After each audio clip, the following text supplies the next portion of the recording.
மிதுன ராசிக்குன்னு ஒரு குணாதிசயங்கள் இருக்குல்லங்க சார். அது எப்பேற்பட்ட குணாதிசயங்கள், அவங்கள எப்படி நம்ம அடையாளப்படுத்தலாம் அப்படிங்கிறத முதல்ல சொல்லுங்கள் சார். ஹார்ட் ஒர்க் இல்லாமல் ஸ்மார்ட் ஒர்க் பண்ணக்கூடியவர்கள் இந்த மிதுன ராசி என்பவர் முதல்ல.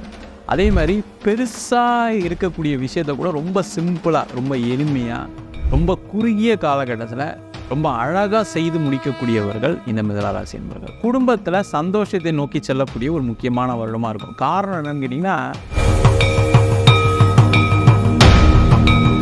ஆண்களுக்கு இருக்கக்கூடிய விந்தணுக்கள் பிரச்சனைகள், உயிரணுக்கள் பிரச்சனைகள், அதேமாதிரி பெண்களுக்கு கர்ப்பப்பை சார்ந்த பிரச்சனைகள் எல்லாமே தீர்வாகவும் நல்லபடியாக இருக்கும். அப்போ இந்த காலகட்டத்தில் குழந்தைக்கு முயற்சி பண்ணாங்க அப்படின்னா உறுதியாக குழந்தை கிடைக்கும். ஒன்று, நிறைய மிதுன ராசி என்பதுக்கு 2026ஆம் ஆண்டில் அரசாங்க வேலை வாய்ப்பு கிடைப்பதற்கான ஒரு வாய்ப்பு இருக்குது. கண்டிப்பாக செல்ல வேண்டிய கோயில் அப்படின்னு கேட்டால் லக்ஷ்மி நரசிம்மர் கோவில் பரிக்கல் அப்படின்ற இடத்துல இருக்குது. விழுப்புரம் பக்கத்தில் பரிக்கல்னு ஒரு ஊர் இருக்குது.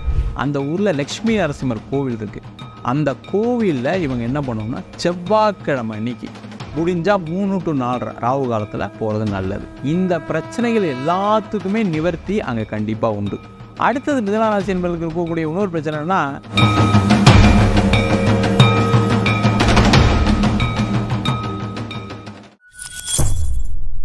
பக்தி பிளஸ் நேயர்களுக்கும் வணக்கம். இன்று நம்மோடு இணைந்த பேர் ஜோதிடர் வீனஸ் பாலாஜி ஐயா அவர்கள். வணக்கம் சார். வணக்கம் சார்.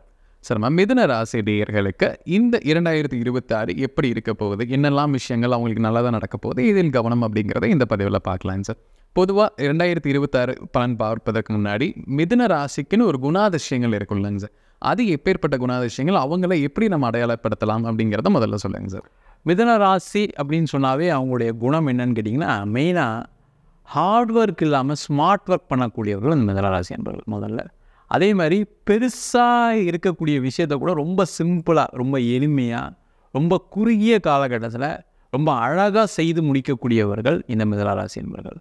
அதே மாதிரி நிறைய ஃப்ரெண்ட்ஸு அதிகமாக இருக்கக்கூடிய ராசி எதுன்னு கேட்டால் மிதுன ராசி தான். இவங்களுக்கு வாழ்க்கையில் மிக மிக முக்கியம் என்ன அப்படின்னு கேட்டால், அம்மா அப்பா கூட பிறந்தவங்க மனைவி கணவரை விட நண்பர்கள் அதிகமாக இருக்கக்கூடிய ஒரு அற்புதமான ராசி மிதுன ராசி. அதே போல் வாழ்க்கையில் எப்பவுமே சந்தோஷமாக இருக்கணும், தான் சந்தோஷம் மட்டும் இல்லாமல் மற்றவங்களையும் சந்தோஷப்படுத்தி பார்க்கணும் அப்படின்னு நினைக்கக்கூடியவர்கள் இந்த மிதுன ராசி என்பவர்கள். எல்லாருக்கும் உதவிகள் செய்வாங்க. அதே மாதிரி பார்த்திங்கன்னா, இவங்க செய்யக்கூடிய உதவி எப்படி இருக்கும் அப்படின்னா, அறிவு சார்ந்த உதவியாக இருக்கும். ஒரு விஷயம் உங்களுக்கு ஒரு பிரச்சனை வச்சுக்கோங்களேன், இவங்கக்கிட்ட போய் கேட்டிங்க அப்படின்னா பக்காவாக உங்களுக்கு இருக்கக்கூடிய பிரச்சனைக்கு தீர்வு என்ன அப்படின்னு உங்களுக்கு சொல்லி அந்த தீர்வு கொடுத்து அதுலேருந்து வெளில வர வரைக்கும் உங்கள் கூடயே இருந்து உங்களுடைய வாழ்க்கையில் எல்லா விதமான பிரச்சனையும் தீரக்கூடிய உழைக்கக்கூடியவர்கள் இந்த மிதுன ராசி என்பவர்கள். அதே மாதிரி மற்றவங்களுக்காக அட்வைஸ் பண்ணுறதுல சூப்பரான ராசி எது அப்படின்னு கேட்டால் மிதுன ராசி என்பவர்கள் தான். என்ன பிரச்சனை அப்படின்னா, மற்றவங்களுக்குலாம் அட்வைஸ் பண்ணுவாங்க, பிளான் போட்டு கொடுப்பாங்க, plan A, plan B, plan சின்னு எல்லா பிளானும் போட்டு கொடுப்பாங்க. ஆனால் அவங்க லைஃப்பில் அந்த பிளான் எதுவுமே ஒர்க் அவுட் ஆகாது. அதனால தான் நிறைய மிதுன ராசி என்பவர்கள் இன்றைக்கி கடன் பிரச்சனையிலும் குடும்பத்தில் நிறைய சண்டை சச்சரவும் இருக்கக்கூடிய ஒரு நிலை மிதுன ராசி என்பவர்களுக்கு அதிகமாக இருக்குது. மிதுன ராசி நேயர்களுக்கு இந்த 2026 எப்படி இருக்க போகுதுங்க சார்? மிதுன ராசி அன்பர்களுக்கு 2026ஆம் ஆண்டு வளர்ச்சி, மாற்றம், அதே மாதிரி பொருளாதாரத்தில் உயர்வு, குடும்பத்தில் சந்தோஷத்தை நோக்கி செல்லக்கூடிய ஒரு முக்கியமான வருடமாக இருக்கும். காரணம் என்னன்னு கேட்டிங்கன்னா, ராசிக்கு 10ஆம் இடம் சொல்லக்கூடிய கேந்திரஸ்தானம், அது முக்கியமாக தசம கேந்திரஸ்தானத்தில் சனி பகவான் வலுப்பெற்று குருவுடைய வீட்டில் இருக்கார். ஒன்று, அது மட்டும் இல்லாமல் 2ஆம் இடம் சொல்லக்கூடிய தனஸ்தானத்தில் தனக்காரகன் குரு பகவான் ஜூன் மாதத்துக்கு மேலே உச்சம் பெறக்கூடிய ஒரு நிலை இருக்க போகுது. பாக்யஸ்தானத்தில் ராகு, 3ஆம் இடம் சொல்லக்கூடிய முயற்சி ஸ்தானத்தில் கேது. அதனால் என்ன ஆகும் கேட்டிங்கன்னா, இந்த 2026ஆம் ஆண்டு தொழிலில் மிகப்பெரிய முன்னேற்றம், வளர்ச்சி கண்டிப்பாக இருக்கும். கடன் பிரச்சனைகள் கண்டிப்பாக குறைய போகுது. அதே போல் வேலை சம்பந்தமான விஷயங்கள் இருக்கக்கூடிய நெருக்கடி மாறப்போகுது. நிறைய பேருக்கு என்னென்னா ஒரு பயங்கர ரிலீஃப் இருக்கும்.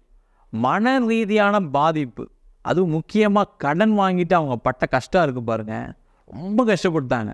அதனால் ரொம்ப மனசு வலியாகி கஷ்டப்பட்டு இந்த வாழ்க்கை வாழணுமா வேண்டாமான்னு இருக்கக்கூடியவர்களுக்கு புதிய வாய்ப்புகளை கொடுக்கக்கூடிய வருடமாக இருக்கும். அதேமாதிரி நிறைய பேருக்கு பிரிவினை, சண்டை, சச்சரவு, கணவன் மனைவி பிரச்சனை, காதலில் பிரச்சனை, காதல் பண்ணிட்டு கடைசியில் வீட்டில் சொன்னாங்கன்னா பிரச்சனை, இந்த மாதிரி பிரச்சனைகள் எல்லாமே மாறி நல்ல திருமண யோகத்தை கொடுக்கக்கூடிய வருஷமாக இருக்கும். நல்ல குழந்தை பேர் கொடுக்கக்கூடிய வருஷமாக இருக்க போது. பலவிதமான மன ரீதியான பிரச்சனைகள் குறையக்கூடிய வருஷமாக இருக்க போது. வீடு, வண்டி, வாகனம் எல்லா விதமான சுகபோகங்களும் அனுபவிக்கக்கூடிய அற்புதமான வருஷமாக 2026ஆம் ஆண்டு அமையப் போகிறது. 2026 மிதுன ராசி நேயர்களுக்கு பிஸ்னஸ் அப்படிங்கிறது எப்படி இருக்க போகுதுங்க சார்? மிதுன ராசி அன்பர்களுக்கு 2026ஆம் ஆண்டு தொழில் அப்படின்னு சொல்லும்போது பார்த்திங்கன்னா, தொழில்காரகனான சனி பகவான் 10ஆம் இடத்துல இருக்க போகிறார். இந்த 10ஆம் இடம் தான் தொழில்னு சொல்லுவோம். அங்கேயே சனி பகவான் சொல்லக்கூடியவர் தான் தொழிலை கொடுக்கக்கூடியவர். அவரே அங்கே ஆட்சி பெற்றிருக்க போகிறார். அந்த மாதிரி இருக்கக்கூடிய காலகட்டத்தில் என்ன ஆகும் கேட்டிங்கன்னா, இவங்களுக்கு இப்போ நிறைய வாய்ப்புகள் தேடி வரும் முதல்ல. அதே மாதிரி என்ன பண்ணுவாங்கன்னா, இவங்க நிறைய இடத்துல கடன் வாங்கி பிரச்சனை மாட்டிகிட்டு இருக்காங்க. அந்த பிரச்சனைலேருந்து எப்படி வெளில வருதுன்னு தெரியாமல் இருக்காங்க. அதுக்காக பார்த்திங்கன்னா ஒரு பேங்க் லோன் அப்ளை பண்ணியிருப்பாங்க, இது வரைக்கும் கிடைக்காம இருந்திருக்கும். இந்த வருஷம் அந்த பேங்க் லோன் கிடைக்கும் முதல்ல. அதேமாதிரி ஏதாவது இன்வெஸ்டருக்கு ட்ரை பண்ணியிருப்பாங்க, யாராவது இன்வெஸ்ட் பண்ணுறேன்னு சொல்லியிருப்பாங்க. சரி, அவங்க இன்வெஸ்ட் பண்ணால் நம்ம கொஞ்சம் பிஸ்னஸை டெவலப் பண்ணிடலாம், வேறு ஏதாவது ஒன்று பண்ணி நம்ம கொண்டு வந்துடலாம், கடனை குறைச்சிடலாம்னு நினச்சி ட்ரை பண்ணியிருப்பாங்க. அந்த இன்வெஸ்ட்மெண்ட் கிடைக்காம இருந்திருக்கும். 2026ஆம் ஆண்டில் தான் பார்த்திங்கன்னா அவங்களுக்கு அந்த இன்வெஸ்ட்மெண்ட் கிடைக்க போகுது. அதேமாதிரி நிறைய பேர் ஃப்ரெண்ட்ஸ் ஹெல்ப் பண்ணுவாங்க அப்படின்னு நினச்சி சில பேர் ஃப்ரெண்ட்ஸ் கிட்ட பணம் சம்மந்தமான விஷயங்களுக்கு முயற்சி பண்ணியிருப்பாங்க. ஆனால் அந்த ஃப்ரெண்ட்ஸு இத்தனை நாள் வரைக்கும் அவங்களுக்கு பணம் வராமல் இருந்திருக்கும். அவங்க ஏதோ ஒரு பணம் வர வேண்டிய சூழ்நிலை இருக்கும், அது வராமல் இருந்திருக்கும். அதனால் நான் தரேன்டான்னு சொல்லி வெயிட் பண்ணி இருந்திருப்பாங்க. இப்போ இந்த 2026ஆம் ஆண்டில் அவங்களுக்கு பணம் வரும். அவங்க கடைசியில் அவங்களுடைய ஃப்ரெண்டுக்கு மிதுன ராசி என்பவர்களுக்கு ஹெல்ப் பண்ணுவாங்க. பொருளாதாரத்தில் வளர்ச்சி அடையும். தொழிலில் மென்மேலும் வளர்கிறதுக்கான வாய்ப்பு இருக்குது. புதிய வாய்ப்புகள் கிடைக்கும். அதேமாதிரி முக்கியமாக என்ன பண்ணுவாங்கன்னா, அதிகப்படியான முயற்சிகளை இந்த 2026ஆம் ஆண்டு கண்டிப்பாக செய்வாங்க. ஏன்னா அந்த ராசியில் குரு இருக்கும்போது பார்த்திங்கன்னா, நிறைய இடத்துல கடன் வாங்கினதுனால இந்த கடன் தொல்லைகள் அதிகமாக இருக்கனால இவங்களால் எதுவுமே செய்ய முடியாமல் இருந்திருக்கும். உதாரணத்துக்கு பார்த்திங்கன்னா, நாளை காலையில் ஒரு கஸ்டமரை போய் பார்க்கணும் அப்படி நினச்சா கூட இவங்களால் பார்க்க முடியாத சூழ்நிலை இருந்திருக்கும். சில பேருக்கு என்னென்னா, காலையில் எந்திரிச்சோன்னே ஐயோ யார் ஃபோன் பண்ணுவாங்கன்னு தெரியாது, நம்ம எப்படி ஃபோனை ஆன் பண்ணுறதா எடுக்கிறதா வேணாமா, இந்த நம்பர் யாரோட நம்பர்லாம் யோசித்து வருத்தப்பட்டிருப்பாங்க. அந்த நிலை மாறி அந்த கடன் பிரச்சனைகள் தீர்ந்து தொழிலில் நானும் சாதித்து காட்டுவேன், என்னாலும் சாதிக்க முடியும் அப்படின்ற ஒரு பாசிட்டிவிட்டி இந்த வருஷம் அவங்களுக்கு நிறைய வரும்.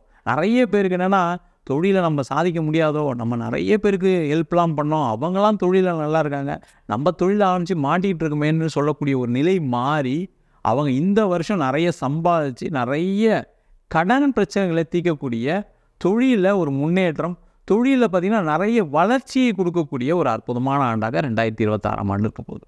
மிதுன ராசி நேயர்கள் இந்த வேலைக்கு செல்லக்கூடிய நபர்களுக்கு இந்த 2026 எப்படிப்பட்ட பலன் தரப்போகுதுங்க சார்?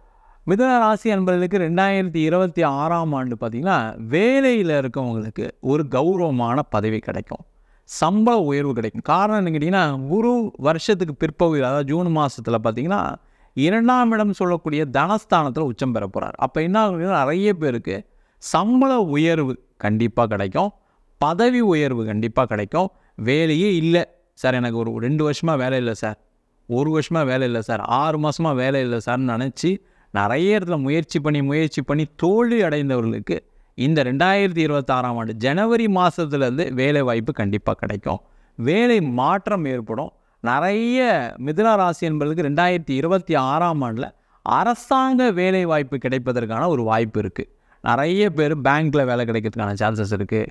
டிஎன்பிசி எழுதுனானா கிடச்சிரும், ஐபிஎஸ் யூபிஎஸ்சி எக்ஸாம் எழுதுனானா கிடச்சிரும். இந்த மாதிரி பார்த்திங்கன்னா நிறைய தொழில், அதாவது வேலையில் நிறைய மாற்றங்கள் வரப்போகுது. அது மட்டும் இல்லாமல் நிறைய பேருக்கு இருந்த நெருக்கடி, இவங்க 2025 இவங்களுக்கு என்ன நடந்திருக்கும்னா, நிறைய பேருக்கு தேவையில்லாத அலிகேஷன்ஸ்லாம் மாட்டியிருப்பாங்க. தேவையில்லாத ஏதாவது ஒரு விஷயத்தை செஞ்சு கடைசியில் இவங்களை கை காட்ட வேண்டிய சூழ்நிலைகள் அவங்க கம்பெனியில் இருந்திருக்கும். அதனால் வேலையை விட வேண்டிய சூழ்நிலை சில பேருக்கு இருந்திருக்கு. சில பேர் என்னென்னா, என்னை அசிங்கப்படுத்திட்டாங்க, என்னை அவமானப்படுத்திட்டாங்க, இவங்க வேலையை விட்டுட்டு வேண்டான்னு வந்திருப்பாங்க. அந்த நிலை மாறி இப்போ இவங்க வேலை செய்கிற இடத்துல நல்ல பேரோட, புகழோட, அந்தஸ்தோட இருப்பதற்கான ஒரு முக்கியமான வருடமாக 2026ஆம் ஆண்டு அமையப்போகிறது. மிதுன ராசி நேயர்கள் இந்த 2026 ஒரு சில விஷயங்களில் கவனமாக இருக்கணும், இல்லை ஒரு சில நபர்களிடம் கவனமாக இருக்கணும்னா அது என்னவாக இருக்கும் சார்? மிதுன ராசி அன்பர்கள் இந்த 2026ஆம் ஆண்டில் எதில் கவனமாக இருக்கணும் அப்படின்னு கேட்டிங்கன்னா, முக்கியமாக இவங்க செய்யக்கூடிய தொழிலில் சில இடைஞ்சல்கள் வருவதற்கான வாய்ப்பு இருக்குது. அந்த இடைஞ்சல் எப்படி வரும் அப்படின்னா, இவங்க எல்லாம் பண்ணிடுவாங்க, ஒரு பிஸ்னஸ் பண்ணுறாங்க வச்சுக்கோங்களேன், ஒரு ப்ராடக்ட்டை விற்கிறாங்க அப்படின்னா அந்த ப்ராடக்ட்டுக்கு எல்லா விஷயத்தையும் பண்ணிடுவாங்க. கடைசியில் பார்த்தீங்கன்னா அதில் ஏதாவது ஒரு தவறு வந்துடும், அங்கே ஏதாவது ஒரு பிரச்சனை வரதுக்கான சான்சஸ் இருக்குது. அதில் கவனமாக இருக்கணும். அதே மாதிரி ஒரு எக்ஸ்போர்ட் பண்ணுறாங்க, எக்ஸ்போர்ட் பண்ணும்போது இவங்களுடைய குவாலிட்டி எல்லாம் கரெக்டாக இருக்கான்னு செக் பண்ணிக்கணும், இல்லைனா அதில் ப்ராப்ளம் வரும். அதே மாதிரி வேலைக்கு ஆள் போடுறாங்க, அந்த வேலைக்கு ஆட்கள் போடும்போது பார்த்திங்கன்னா ரொம்ப கவனமாக ஒரு ஆளை போட்டு கரெக்டாக பார்த்துக்கணும். இல்லைனா அந்த வேலை செய்கிறவங்களால இவங்களுக்கு ஒரு ஏமாற்றம், இவங்களுக்கு ஏதாவது ஒரு லாஸ் வர்றதுக்கான சான்சஸ் இருக்குது. அதேமாதிரி வேலைக்கு போகிறாங்க வச்சுக்கோங்களேன், வேலைக்கு போகிறவங்க ரொம்ப கவனமாக அங்கே இருக்கக்கூடிய வேலையை செய்யணும். இல்லைனா இவங்க பேரில் தேவையில்லாத ஏதாவது ஒரு பிரச்சனை உருவாகிறதுக்கான வாய்ப்பு இருக்குது. இவங்க எல்லாம் நல்லா இருக்குன்னு நினச்சிக்கிட்டு இருப்பாங்க, ஆனால் அங்கே ஒரு பிரச்சனை இருக்கிறது கவனிக்காமல் விட்டுட்டாங்கன்னா ப்ராப்ளம் வரும். அது முக்கியமாக ஆண்களாக இருக்காங்க அப்படின்னா பெண்கள் மூலமாக பிரச்சனை வர்றதுக்கான சான்சஸ் இருக்குது. அதுமாதிரி பெண்களாக இருக்காங்க அப்படின்னா ஆண்கள் மூலமாக பிரச்சனை வருவதற்கான வாய்ப்பு உண்டு. அதாவது இதில் விஷயத்தில் கவனமாக இருந்துட்டாங்கன்னா இந்த 2026ஆம் ஆண்டில் நல்லாவே இருப்பாங்க. மிதுன ராசி நேயர்களுக்கு 2026 திருமண யோகம் அப்படிங்கிறது எப்படி இருக்குங்க சார்? மிதுன ராசி என்பதற்கு 2026ஆம் ஆண்டில் 7ஆம் அதிபதினு சொல்லக்கூடிய குரு பகவான் 2ஆம் இடம் சொல்லக்கூடிய குடும்பஸ்தானத்தில் உச்சமாறாரு. இது வந்து பார்த்திங்கன்னா முதல்ல மிதுன ராசி அன்பர்களுக்கு தான் இந்த வருஷம் கல்யாணமே நடக்க போகுது. நிறைய மிதுன ராசி அன்பர்களுக்கு இருக்கக்கூடிய பெரிய பிரச்சனைனா இவங்களுடைய எதிர்பார்ப்பு அதிகமாக இருக்கும். இவங்க எப்போவுமே என்ன நினைப்பாங்கன்னா, நம்ம பயங்கர புத்திசாலி, எல்லார்கிட்டையும் பழகிறோம், நம்ம ஸ்மார்ட் ஒர்க் பண்ணுறோம், அதேமாதிரி வரக்கூடிய வரன் அது ஆணாக இருந்தாலும் சரி பெண்ணாக இருந்தாலும் சரி நம்மளை மாதிரி பயங்கர புத்திசாலியாக இருக்கும், எல்லாருக்கூடையும் பழகணும்னு நினைப்பாங்க.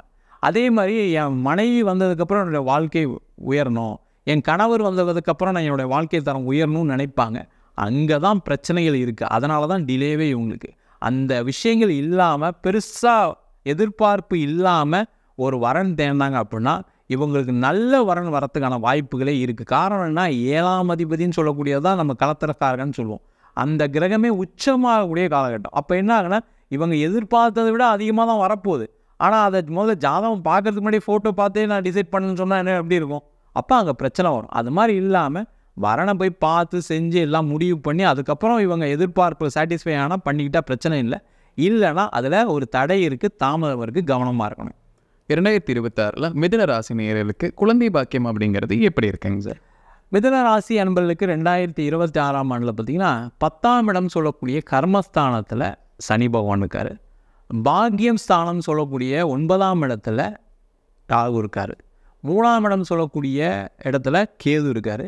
2ஆம் இடம் சொல்லக்கூடிய இடத்துல குரு உச்சம் பெற்று இருக்கார். இந்த 2ஆம் இடம் தான் குரு அப்படின்னு சொல்கிறோம். அந்த 2ஆம் இடம் சொல்லக்கூடிய குடும்பஸ்தானம். அந்த குடும்பம் அப்படின்னா ஒரு குழந்தை பேர் வரணும் அப்படின்னா அந்த குடும்பஸ்தானத்தில் ஒரு கிரகம் இருக்கணும்.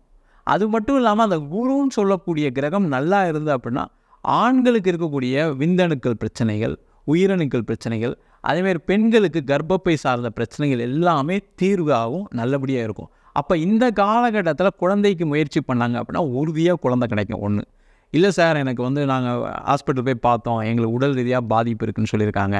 பெண்களுக்கு பார்த்திங்கன்னா கர்ப்பப்பை ப்ராப்ளம் வரும், சில பிசிஓடி சில பிரச்சனைகள் வரும். அதேமாதிரி ஆண்களுக்கு ஏதாவது விந்தணுக்கள் குறைபாடு இருக்குதுன்னு சொல்கிறோன்னா இந்த காலகட்டத்தில் ட்ரீட்மெண்ட் எடுத்தாங்க அப்படின்னா முதல்ல நல்ல டாக்டர் கிடைக்கும். அதேமாதிரி மருந்து கரெக்டாக வேலை செய்யும். இவங்க எதிர்பார்த்த நேரத்தில் அந்த கரு உண்டாகிறதுக்கான ஒரு வாய்ப்பு இருக்குது. அதனால் மிதுன ராசி என்பவர்களுக்கு 2026ஆம் ஆண்டில் குழந்தை பேருன்ற சொல்லக்கூடிய ஒரு பிரச்சனை அது வந்து பார்த்திங்கன்னா பெரிய ஒரு மென்டல் அகனியை கொடுத்துருக்கோம். அவங்களுக்கு பெரிய டென்ஷனாக இருக்கும். எங்கே போனாலும் குழந்தை இருக்கான்னு கேட்டு கஷ்டப்படுத்தியிருப்பாங்க. எங்கேயும் போக முடியாத ஒரு நிலையெல்லாம் இருக்கும். அந்த நிலை மாறி 2026ஆம் ஆண்டில் குழந்தை பேர் கிடைப்பதற்கான ஒரு வாய்ப்புள்ள வருடமாக அமையப்போகிறது. 2026 மிதுன ராசி நேயர்களுக்கு ஹெல்த்தில் ஏதேனும் முன்னேற்றங்கள் இருக்குமா, இல்லை இது புதிய பிரச்சனை வருவதற்கான வாய்ப்புகளுமே இருக்காங்க சார்? இந்த மிதுன ராசி என்பவர்களுக்கு பார்த்திங்கன்னா 2026ஆம் ஆண்டில் முதல்ல ஹெல்த் விஷயத்தை விட்டுருங்க, மைண்டு ப்ராப்ளம் பெருசாக கிளியர் ஆகும். இவங்களுக்கு எல்லாருக்குமே என்ன ஆகிடுச்சு அப்படின்னா ஏதோ ஒரு வகையில் ஒரு அவமானம். ஒரு பிஸ்னஸ் பண்ணுறாங்கன்னா கடன் வாங்கி அவமானப்பட்டிருப்பாங்க. வேலை பார்க்குறாங்களா மேலதிகாரினால ஏதாவது ஒரு அவமானம் நடந்திருக்கும், இல்லை கூட சக ஊழியர்களால் ஒரு அவமானம் நடந்திருக்கும். அதேமாதிரி கணவராக இருக்காங்க அப்படின்னா மனைவி மூலயமா ஏதாவது ஒரு சின்ன பிரச்சனைகள் வந்திருக்கும். பெண்களாக இருக்காங்க அப்படின்னா ஏதாவது ஒரு இடத்துல எங்கேயாவது ஒரு இடத்துல அசிங்கப்பட வேண்டியது இருக்கும். அம்மா அப்பா எந்த கேரக்டராக இருந்தாலும் சரி ஏதோ ஒரு இடத்துல ஒரு அசிங்கங்கள் அவமானங்களை சந்திச்சிருப்பாங்க ஏதோ ஒரு காரணத்துக்காக. முதல்ல அதுவே வந்து பார்த்திங்கன்னா எனக்கு இந்த வருஷம் இப்படி ஆயிடுச்சு, என்னை இப்படி பேசிட்டாங்களேன்ற ஒரு மனநிலை பாதிப்புகளை இந்த மிதுன ராசி நண்பர்கள் 2025ஆம் ஆண்டில் இருந்திருக்காங்க. இந்த நிலை மாறி நம்ம இந்த வருஷம் நம்மளால் எல்லாம் செய்ய முடியும், நம்ம இந்த வருஷம் நம்ம மற்றவங்களால நம்ம மதிக்கப்படுவோன்ற சொல்லக்கூடிய ஒரு நிலை வரும். அதுக்கு தகுந்த மாதிரி அவங்களுடைய வாழ்க்கை தரம் உயரும். அப்போ ஒரு கடனை கட்டிட்டா என்ன ஆகும்? ஒரு நல்ல பேர் வந்துருமா இல்லையா? அப்போ என்ன ஆகும்? பணம் வந்துடும், அந்த நல்ல பேர் கிடச்சிடும். அதே மாதிரி கணவர் வேலை இல்லாமல் இருக்கார், மனைவி ஏதாவது சொல்லியிருப்பாங்க, அதனால் வருத்தப்பட்டிருப்பார், ஒரு வேலை கிடச்சிரும், அந்த பிரச்சனையும் குறைஞ்சிரும். இந்த மாதிரி அவங்களுக்கு இருக்கக்கூடிய பிரச்சனைகள் குறையும். அப்போ என்ன ஆகுனா அந்த மன ரீதியான பாதிப்பு, அந்த நெருக்கடி முதல்ல குறைஞ்சி நல்லபடியாக இருப்பாங்க. இன்கேஸ் உடல்நிலை பாதிப்புகள் இருக்குது, அப்படி இருந்தாலும் அவங்களுக்கு உடல்நிலையில் நல்ல முன்னேற்றம் இருக்கும். ஏன்னா குரு 2ஆம் இடத்துல இருக்க போகிறார், உச்சம் பெற்ற குருவாக இருக்க போகிறார். அதனால் எந்த பிரச்சனையாக இருந்தாலும் சரி இவங்களுக்கு ஒரு நல்ல மருத்துவம் கிடைக்கும், நல்ல மருத்துவமனை கிடைக்கும். அதன் மூலமாக இவங்களுக்கு இருக்கக்கூடிய உடல் பாதிப்புகளும் சரியாவதற்கான வாய்ப்புள்ள வருடமாக 2026ஆம் ஆண்டு அமையப்போகிறது. மிதுன ராசினியர்களுக்கு 2026 கடன் சார்ந்த பிரச்சனைகள் குறையுமாங்க சார், இல்லை புதிய கடன் வருவதற்கான வாய்ப்புகளுமே இருக்காங்க சார்? மிதுன ராசிக்கு இருக்கக்கூடிய மிகப்பெரிய பிரச்சனையே கடன் பிரச்சனை தான். அந்த கடன் பிரச்சனை 2026ஆம் ஆண்டில் டோட்டலாக 0 ஆகிடும். கவலையப்பட வேண்டாம். ஏன்னா தனக்காரகன் சொல்லக்கூடிய குரு பகவான் தனஸ்தானத்தில் உச்சமானார். அதான் ஒரு சிறப்பு. எப்போவுமே என்னன்னு கேட்டிங்கன்னா, ஒரு கிரகம் உச்சமடைகிறது பெரிய விஷயம் கிடையாது. அந்த கிரகம் தனக்காரகனாக இருக்கிறது ரொம்ப விசேஷம். அது முக்கியமாக குரு உச்சமடையுது. அது 2ஆம் இடத்துல உச்சமடைகிறதுனால மிதுன ராசி என்பதற்கு நீண்ட கால கடன். என்னை பொறுத்த வரைக்கும் மிதுன ராசி என்பதற்கு லாஸ்ட் ஒரு 8 இயர்ஸாக கடன் பிரச்சனையில் இருக்காங்க. அதில் எந்த டவுட்டும் கிடையாது. அதுவும் முக்கியமாக மிதுன ராசியாக இருக்காங்க, அவங்களுக்கு புதன் திசை நடக்குது அப்படின்னா மிகப்பெரிய கடனாளியாக இருப்பாங்க. அது எந்த டவுட்டுமே கிடையாது. அவங்களுக்கு எல்லாருக்குமே அந்த கடன் பிரச்சனையிலேருந்து நிவர்த்தி அடையக்கூடிய ஒரு அற்புதமான வருஷமாக 2026ஆம் ஆண்டு இருக்க போது. அது பார்த்திங்கன்னா, தொழில் பண்ணுறாங்கன்னா தொழிலில் பெரிய முன்னேற்றம் இருக்கும். அதனால் கடன் பிரச்சனை குறையும். வேலை இல்லாதவங்களுக்கு வேலை வாய்ப்பு கிடைக்கும். ஆட்டோமேட்டிக்காக அவங்களுடைய கடனை தீர்ப்பாங்க. நிறைய மிதுனராசி என்பவர்களுக்கு என்னென்னா, சொத்து விற்காமல் இருக்குது, வீடு விற்காமல் இருக்குது சார், அந்த சொத்தை விற்றா கடன் பிரச்சனை தீர்த்துருவேன், வீடை விற்றா கடன் பிரச்சனை தீர்த்துருவேன் நிறைய பேர் உட்காந்துட்ருக்காங்க. அவங்களுக்கெல்லாம் அந்த இடம் விற்கும், வீடு விற்கும். அதன் மூலமாக நீண்ட நாள் கடனை தீர்ப்பதற்கான ஒரு வாய்ப்பு இருக்குது. நிறைய மிதுனராசி என்பது குடும்ப உறுப்பினர் மூலமாக உதவிகள் கிடைக்கும். முக்கியமாக பார்த்திங்கன்னா, ஒரு அம்மா ஹெல்ப் பண்ணுவாங்க, அப்பா ஹெல்ப் பண்ணுவார், அண்ணன் ஹெல்ப் பண்ணுவார். இந்த மாதிரி பலதரப்பட்ட உதவிகள் கிடைச்சி அவங்களுடைய கடன் தொந்தரவு டோட்டலாக இந்த வருஷம் தீர்வதற்கான ஒரு வாய்ப்புள்ள வருடமாக 2026ஆம் ஆண்டு அமையப்போகிறது. மிதுன ராசி நேயர்களுக்கு 2026 ஒரு கோயில் வழிபாடோ இல்லை ஒரு பரிகாரமோ நம்ம கொடுக்கலாம் அப்படின்னா அது என்னமா இருக்கும்? மிதுன ராசி என்பதற்கு 2026ஆம் ஆண்டு கண்டிப்பாக செல்ல வேண்டிய கோயில் அப்படின்னு கேட்டால் லக்ஷ்மி நரசிம்மர் கோவில் பரிக்கல் அப்படின்ற இடத்துல இருக்குது. விழுப்புரம் பக்கத்தில் பரிக்கல்னு ஒரு ஊர் இருக்குது. அந்த ஊரில் லக்ஷ்மி நரசிம்மர் கோவில் இருக்குது. அந்த கோவிலில் இவங்க என்ன பண்ணுவோம்னா, செவ்வாய்க்கிழமை அன்னைக்கு முடிஞ்சால் 3 to 4 ராகு காலத்தில் போகிறது நல்லது. இல்லை என்னால் அந்த டைம் போக முடியல அப்படின்னா செவ்வாய்க்கிழமை அன்னைக்கு போய் அங்கே இருக்கக்கூடிய லக்ஷ்மி நரசிம்மரை துளசி மாலை சாத்தி வழிபாடு பண்ணாங்க அப்படின்னா இவங்களுக்கு இருக்கக்கூடிய பெரிய எதிரி என்னன்னு கேட்டால் கடன் பிரச்சனை. அந்த கடன் பிரச்சனை கண்டிப்பாக சரியாயிடும், ஒரு ப்ராப்ளம் வராது. ஒன்று. ரெண்டாவது, இவங்களுக்கு இருக்கக்கூடிய பிரச்சனை என்னென்னா, அடுத்தது திருமணம் ஆகலை. அப்படி திருமணம் ஆகிடுச்சுன்னா கணவன் மனைவி பிரச்சனை. இந்த பிரச்சனைகள் எல்லாத்துக்குமே நிவர்த்தி அங்கே கண்டிப்பாக உண்டு. அடுத்தது மிதுனராசி என்பவர்களுக்கு இருக்கக்கூடிய இன்னொரு பிரச்சனைனா, எங்கேயாவது கோர்ட்டு கேஸு வம்பு வழக்கு இருக்கும். அது பார்த்திங்கன்னா டைவர்ஸ் கேஸ்லேருந்து ஆரம்பித்து ஒரு இடம் தகராறுலேருந்து ஏதோ ஒரு விஷயத்தில் ஏதாவது ஒரு கோர்ட்டு கேஸ் பிரச்சனை சந்திச்சிட்ருக்காங்க. அந்த கோர்ட்டு கேஸு பிரச்சனை எல்லாமே இந்த லக்ஷ்மி நரசிம்மர் வழிபாடு பண்ணாங்கன்னா தீர்ந்துடும். அதேமாதிரி நம்ம முதல்ல சொன்ன மாதிரி என்னென்னா, மன ரீதியான பாதிப்பு, பயங்கர நெகட்டிவிட்டியில் இருக்காங்க, ஏதோ ஒரு அசிங்கப்பட்டிருப்பாங்க, அவமானப்பட்டிருப்பாங்க, இல்லை ஏதோ ஒன்று செய்ய முடியலன்ற பயங்கரமான நெகட்டிவிட்டியில் இருக்காங்க. அந்த நெகட்டிவிட்டி எல்லாமே தீரும். அவங்களுக்கு அந்த அவமானங்கள் குறைஞ்சி நல்ல சந்தோஷமாக, நல்ல தீர்க்காயுளோட தீர்க்க சந்தோஷமாக இருப்பதற்கான ஒரு வாய்ப்பு இந்த பரிக்கல்ல இருக்கக்கூடிய லக்ஷ்மி நரசிம்மர் வழிபாடு பண்ணாங்கன்னா கண்டிப்பாக கிடைக்கும். மிதுன ராசி நேயர்களுக்கு இந்த 2026 என்னெல்லாம் நடக்க போகுதுங்க விலாவரியாக பார்த்துங்க சார். கண்டிப்பாக நம்ம நேயர்களுக்கு ஒரு பயனுள்ள கருத்துக்கெல்லாம் இருந்திருக்கும். மீண்டும் ஒரு பதில் சந்திக்கலாம். ரொம்ப நன்றி. நன்றி, வணக்கம் சார்.